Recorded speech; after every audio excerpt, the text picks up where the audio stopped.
Hello everyone, আমি তোমাদের SPD sir. তোমরা দেখছো আমার ইউটিউব চ্যানেল। আমরা আলোচনা করছি নবম শ্রেণীর অধ্যায় 18 বৃত্তের ক্ষেত্রফল চ্যাপ্টারটি নিয়ে। এর আগের 4টি ভিডিওতে আমরা 1 থেকে 14 দাগের অঙ্কগুলো নিয়ে আলোচনা করেছি। আজকের ভিডিওতে আমরা পরবর্তী কয়েকটি অঙ্ক নিয়ে আলোচনা করব। চলো তাহলে শুরু করে দেওয়া যাক। প্রথমেই দেখো 15 দাগের অঙ্কটা বলেছে নিতু একটি বর্গক্ষেত্র এবিসিডি এঁকেছে যার প্রতিটি বাহুর দৈর্ঘ্য 12 সেমি। আমার বোন পাশের ছবির মতন এবিসিডি বিন্দুকে কেন্দ্র করে 6 সেমি দৈর্ঘ্যের ব্যাসার্ধের 4টি বৃত্তচাপ এঁকেছে এবং কিছু জায়গায় নকশা এঁকেছে। হিসেব করে নকশা আঁকা ক্ষেত্রের পরিসীমা ও ক্ষেত্রফল লিখি। তাহলে খেয়াল করে দেখো, পাশের এই ছবিটাতে এবিসিডিটা একটা বর্গক্ষেত্র। তো ফার্স্টেই বর্গক্ষেত্রের ক্ষেত্রফলটুকু আমরা বের করে নিই, তার কারণ আমাদেরকে ওই নকশা আঁকা জায়গাটা ক্ষেত্রফল বের করতে হবে। আমরা যদি বর্গক্ষেত্রের ক্ষেত্রফল বার করে নিয়ে দেখো, এই যে 4টে কাটা চিহ্ন আমি দিলাম, এই 4টি যে বৃত্তকলা রয়েছে, এই 4টে বৃত্তকলার ক্ষেত্রফল যদি তার থেকে আমরা বাদ দিয়ে দিই, তাহলে ওই বাকি অংশটার ক্ষেত্রফল আমরা পেয়ে যাব। তাহলে আমরা সেই কাজটা আগে করি, যে বর্গক্ষেত্রের ক্ষেত্রফলটা কত আছে সেটা বের করে নিই।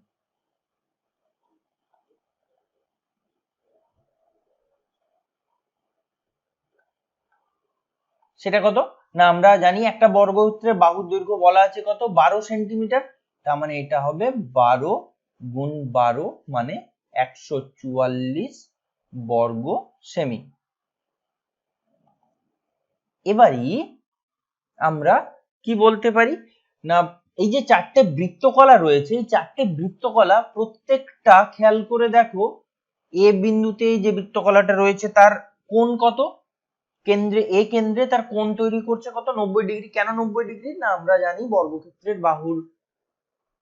বর্গক্ষেত্রের প্রতিটা কোণ 90 ডিগ্রি।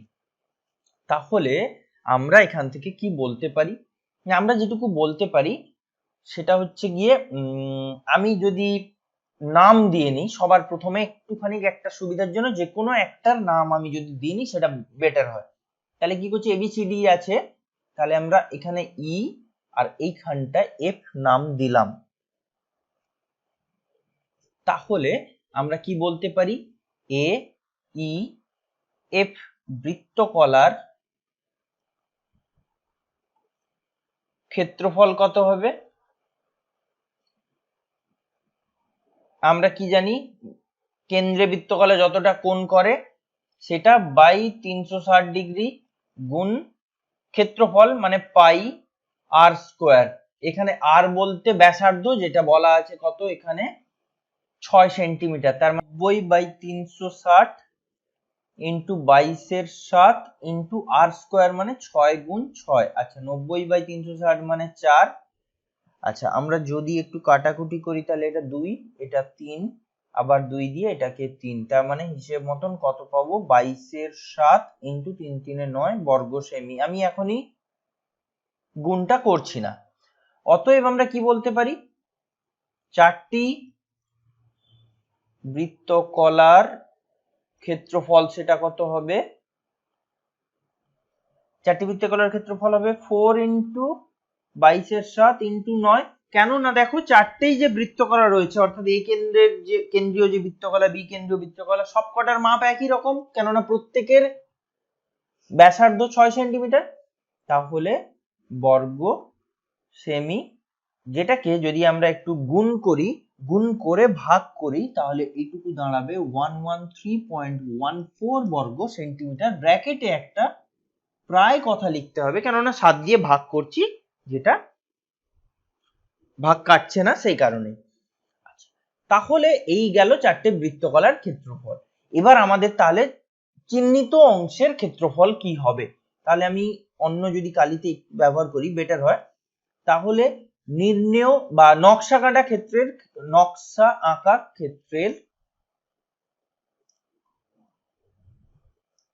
ক্ষেত্রের ক্ষেত্রফল কত,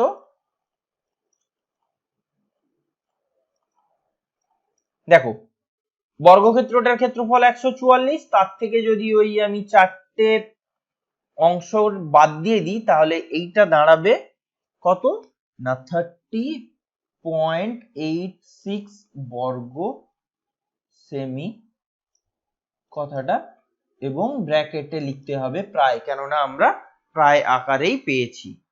এই গেল ক্ষেত্রফলটা। কিন্তু আরো একটা জিনিস চেয়েছে, সেটা হচ্ছে গিয়ে পরিসীমা।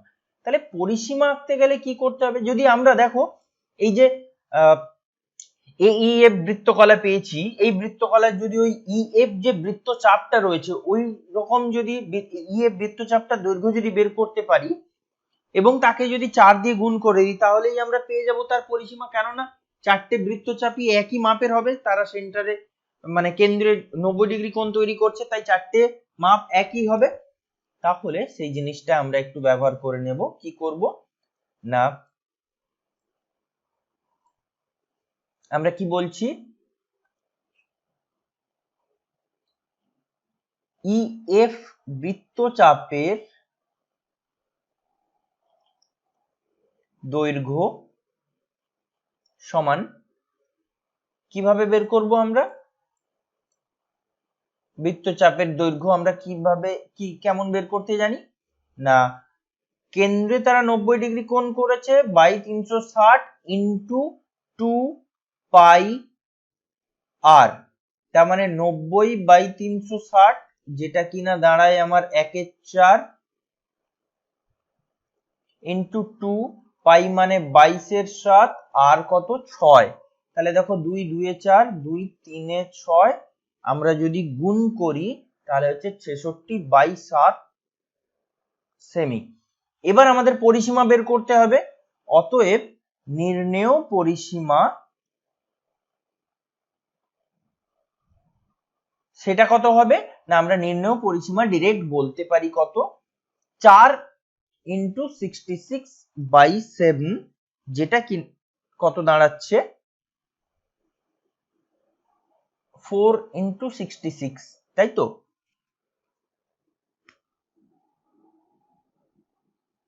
তাহলে এটা দাঁড়াচ্ছে কি, যদি আমি গুণ করি ভাগ করে দিই, 37.71 সেমি প্রায়।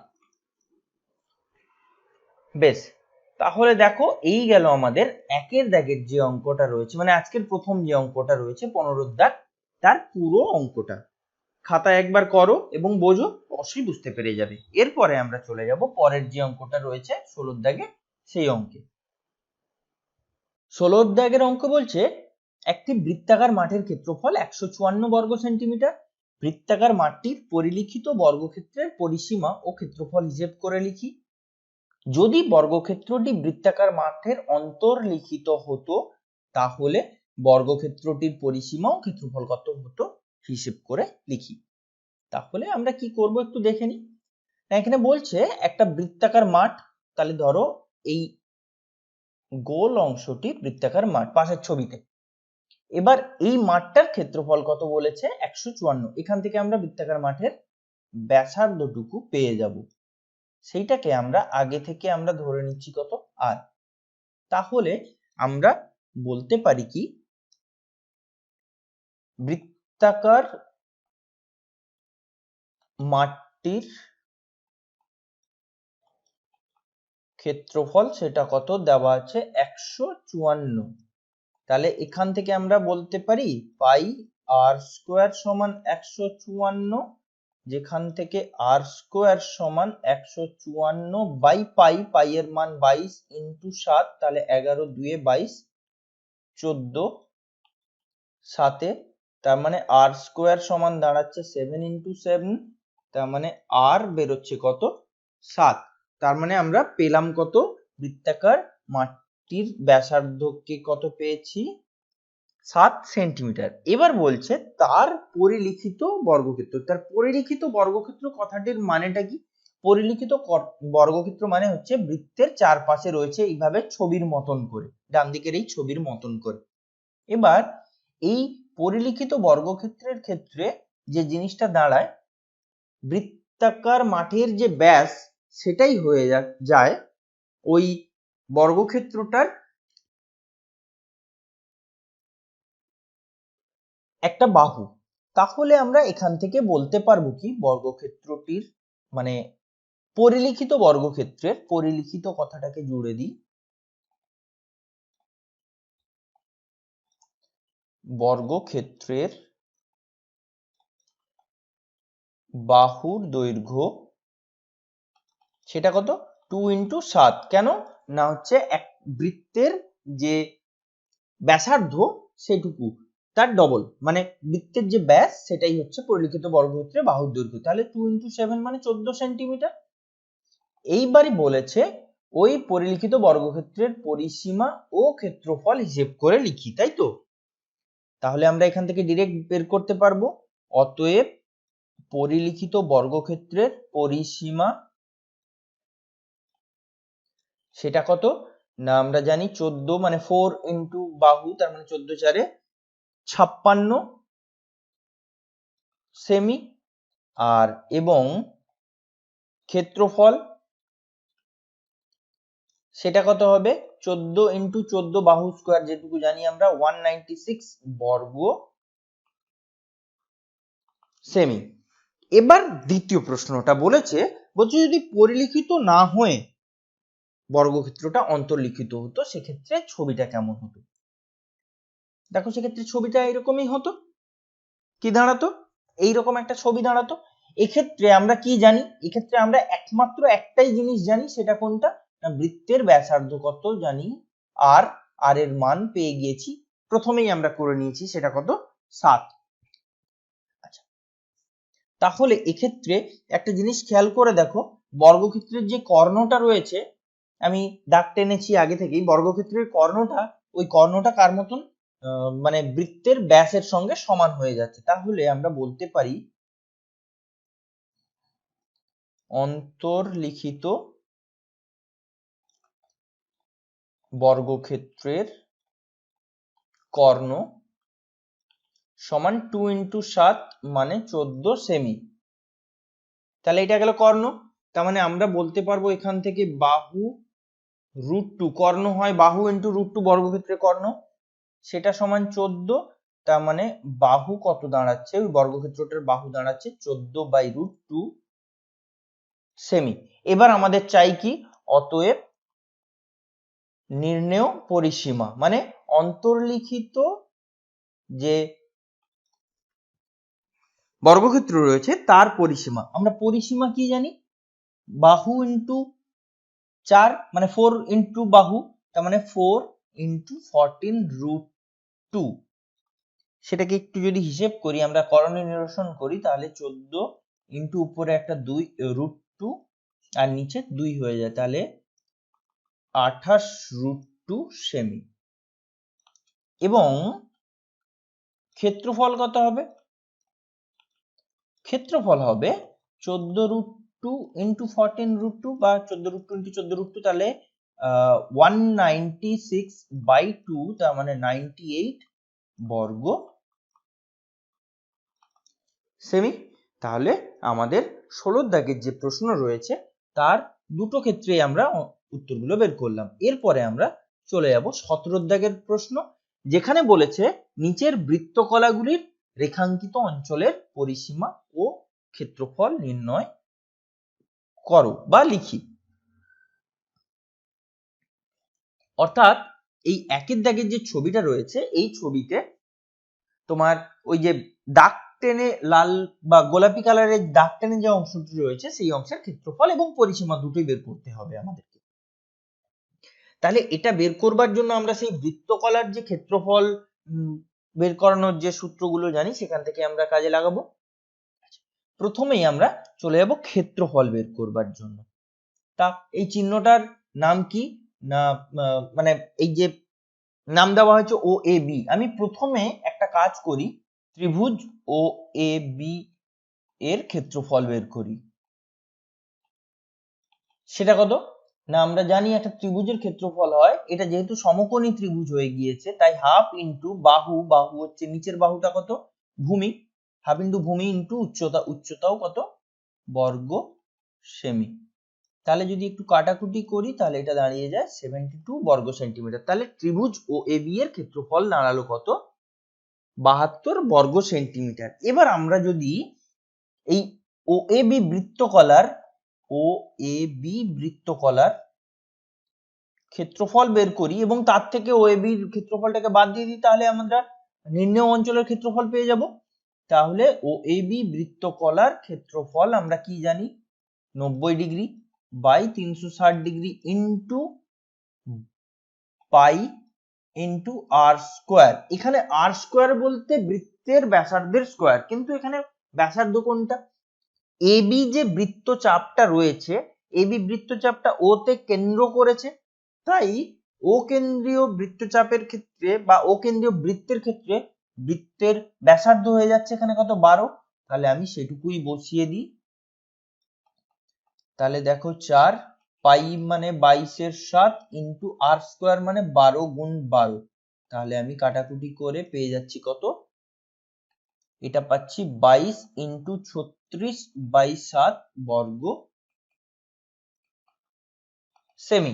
এটা OAB বৃত্তকলার ক্ষেত্রফল। এটাকে আমরা যদি একটুখানি দশমিকে প্রকাশ করি তাহলে এইটা দাঁড়াবে 113.14 বর্গ সেন্টিমিটার। তার মানে নির্ণেয় ক্ষেত্রফল, আমরা যদি শুধু ক্ষেত্রফলটুকু চাই আপাতত, তাহলে নির্ণেয় ক্ষেত্রফল সেটা কত না 113.14 মাইনাস 72, তা মানে হচ্ছে 41.14 বর্গ সেমি। ব্র্যাকেটে প্রায় কথাটা লিখবো এবং এখানেও একটা প্রায় কথাটা লিখবো, কেননা 7 দিয়ে ভাগ করছি এবং ভগ্নাংশ দশমিকের পরে আমাদেরকে অনেক দূর যাবে, ভাগ কাটবে না কখনোই, তাই ওখানে প্রায় কথাটা ব্যবহার করেছি। এরপরে আমাদেরকে পরিসীমা কথাটার মানে পরিসীমাটাকে বের করতে হবে। তাহলে পরিসীমা বের করতে গেলে ফার্স্ট অফ অল আমার এবি বাহুটার দৈর্ঘ্য চাই, আর দ্বিতীয়ত যেটা চাই এবি বৃত্তচাপটার দৈর্ঘ্য। এবি বৃত্তচাপের দৈর্ঘ্য আমরা খুব সহজে বের করে ফেলতে পারবো এবং এবি বাহুটার দৈর্ঘ্য বের করতে পারবো, কেননা OAB একটা সমকোণী ত্রিভুজ। তাহলে এবিটা তার অতিভুজ, অতএব আমরা বলতে পারি কি এবি বাহুর দৈর্ঘ্য সেটা কত, √12 স্কোয়ার মানে বাকি দুটো বাহুর স্কোয়ার, তার মানে এটা দাঁড়ায় 288 এর রুট, তার মানে এইটুকু দাঁড়ায় 12√2। আচ্ছা √2 মানে আমরা কি জানি 1.414, 12 ইন্টু 1.414 যদি গুণ করি তাহলে এটা দাঁড়ায় 16.97 প্রায়। একই রকম ভাবে আমরা এবারই এক কাজ করব, এবি যে বৃত্তকলা রয়েছে, এবি বৃত্তচাপের দৈর্ঘ্য বের করব। সেটা কিভাবে বের করি আমরা, কেন্দ্রে কতটা কোণ করেছে বাই 360 ইন্টু 2 ইন্টু পাই, পাই মানে 22/7 ইন্টু আর, এখানে আর কত 12, তাহলে দেখো 4 3 12। এবার এইটাকে যদি আমরা একটুখানি গুণ করে 7 দিয়ে ভাগ করি, সেটা দাঁড়িয়ে যায় কত 18.86 সেমি প্রায়। তাহলে নির্ণেয় পরিসীমা কত দাঁড়ায়,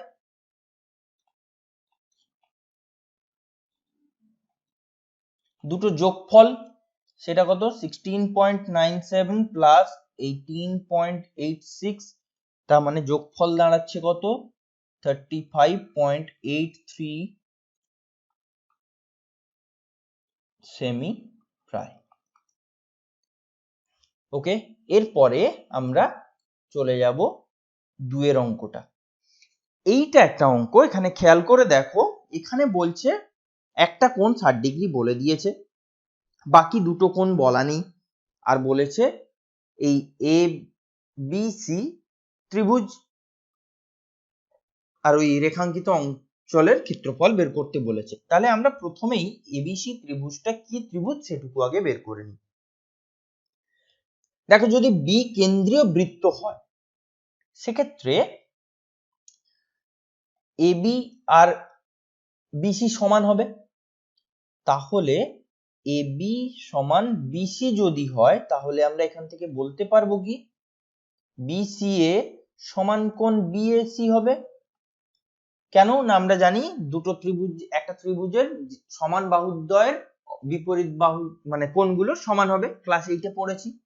তার মানে ওই দুটো কোণ কত করে হবে না, এটাও 60 ডিগ্রি হবে, এটাও 60 ডিগ্রি হবে। কেন 60 ডিগ্রি না, আরেকটা কোণ 60, এই দুটো যোগফল 120 হওয়া উচিত, কিন্তু তারা প্রত্যেকে সমান, তাই তাদেরকে 60 করেই হতে হবে। অর্থাৎ কিনা আমরা পেয়ে যাচ্ছি এটা একটা সমবাহু ত্রিভুজ, তাই তো। সেক্ষেত্রে আমাদেরকে ত্রিভুজ এবিসি এর ক্ষেত্রফল বের করতে হবে। তাহলে ত্রিভুজ এবিসি এর ক্ষেত্রফল সেটা কত, আমরা পড়ে এসেছি √3/4 ইন্টু বাহু স্কোয়ার, তার মানে এখানে √3/4 ইন্টু বাহু বলতে 42 গুণ 42, তার মানে 2 21, আবার 2 দিয়ে 21, আর √3 মানে 1.732 ইন্টু 21 ইন্টু 21, তার মানে পুরোটা দাঁড়িয়ে যাচ্ছে কত আমাদের 763.81 বর্গ সেমি প্রায়। আচ্ছা, এই গেল এবিসি এর ক্ষেত্রফল। এবার যদি আমরা এবিসি বৃত্তকলার ক্ষেত্রফল বের করি, তাহলে কি বলছি, এবিসি বৃত্তকলার ক্ষেত্রফল কি হবে, কেন্দ্রে 60 ডিগ্রি কোণ তৈরি করেছে, বাই 360 ইন্টু 2 পাই আর স্কোয়ার, পাই মানে 22 এর 7, আর স্কোয়ার মানে এখানে কেন্দ্রে 42 সেন্টিমিটার, মানে এর ব্যাসার্ধ হচ্ছে 42 সেন্টিমিটার, তাহলে 42 ইন্টু 42, তার মানে দেখো 6 6 36, 6 7 7 7, তাহলে 22 ইন্টু 42 গুণ করলে আমরা পেয়ে যাব কত, 924 বর্গ সেমি। তাহলে অতএব নির্ণেয় ক্ষেত্রফল আমরা কি বলবো, নির্ণেয় ক্ষেত্রফল কত, 924 মাইনাস 763.81 বিয়োগ করলে আমরা পেয়ে যাচ্ছি কত, 160.19 বর্গ সেমি প্রায়। তাহলে এটা ক্ষেত্রফল পেলাম। এরপরে আমাদেরকে বের করতে বলেছে পরিসীমা। আচ্ছা, এক্ষেত্রে এসি বাহুর দৈর্ঘ্য আমরা কত পেয়েছি, 42 সেমি। ওই অংশটার পরিসীমা মানে এসি বাহু আর এসি বৃত্তচাপ এর দৈর্ঘ্যের যোগফল। তাহলে এসি বাহুর দৈর্ঘ্য 42 সেন্টিমিটার, কেন না এটা সমবাহু ত্রিভুজ, আমরা আগে থেকে জানি। এবার আরেকটা কি জিনিস বের করতে হবে, এসি বৃত্তচাপের দৈর্ঘ্য সেটা কত, কিভাবে বের করব না, কেন্দ্রে 60 ডিগ্রি কোণ বাই 360 ইন্টু 2 ইন্টু 22 এর 7 ইন্টু আর, আর কত এখানে 42, তাহলে 6 6 7 7 7 কেটে যাচ্ছে, তার মানে 44, তাহলে 44 সেমি। তার মানে আমরা সোজা কথায় এখানে আরেকটা লাইনই লিখবো, সেটা কি, নির্ণেয় পরিসীমা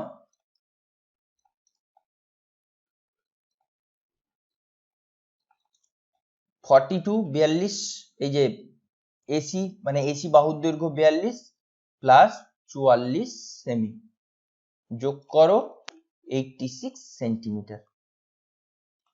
বেশ, এই গেল আনসার। আজকের ভিডিওতে এই পর্যন্তই থাক, পরের ভিডিওতে আমরা পরের অঙ্কগুলো নিয়ে আলোচনা করব।